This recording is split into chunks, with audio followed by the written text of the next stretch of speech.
नवी मुंबई व रायगड जिल्ह्यातील ताज्या बातम्या आणि घडामोडींसाठी सबस्क्राईब करा वादळवारा लाईव्ह चॅनल आणि दाबा बेल आयकॉन। महाड तालुक्यातून एक 17 वर्षीय तरुणी एकाएकी घरातून गायब झाल्यानं एकच खळबळ उडाली होती। प्रिया तुकाराम गोरे, वय वर्ष 17, राहणार हिरकणीवाडी, पाचाड असं बेपत्ता तरुणीचं नाव होतं। दिनांक 19 डिसेंबर रोजी सकाळी 8:30 वाजण्याच्या सुमारास प्रिया महाड एसटी स्टँड परिसरातून बेपत्ता झाली होती। प्रियाचे वडील तुकाराम गोरे आणि कुटुंबियांनी महाड शहर पोलीस ठाण्यात तक्रार नोंद केल्यानंतर पोलिसांनी तात्काळ प्रियाचा शोध सुरू केला होता।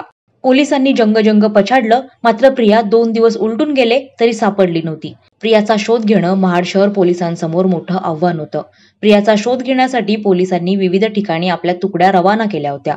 अखेर केंबुर्ली गावच्या हद्दीत प्रिया सापडली। दुर्दैवाने प्रिया सापडली तेव्हा ती जिवंत नव्हती। मुंबई गोवा महामार्गावर केंबुर्ली हद्दीत रस्त्याच्या कडेला प्रियाचं शव सापडलं। धक्कादायक बाब म्हणजे प्रिया झाडाला लोंबकळलेल्या अवस्थेत सापडली। तिने आत्मघात केल्याचं बोललं जातंय, मात्र प्रियाच्या नातेवाईकांनी वेगळीच शंका उपस्थित केली आहे। प्रियानं आत्मघात केला नसून तिचा काहीतरी घातपात झाल्याचा संशय त्यांनी व्यक्त केलाय।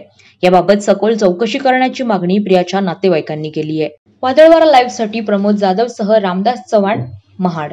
नवी मुंबई व रायगड जिल्ह्यातील ताज्या बातम्या आणि घडामोडींसाठी सबस्क्राईब करा वादळवारा लाईव्ह चॅनल आणि दाबा बेल आयकॉन।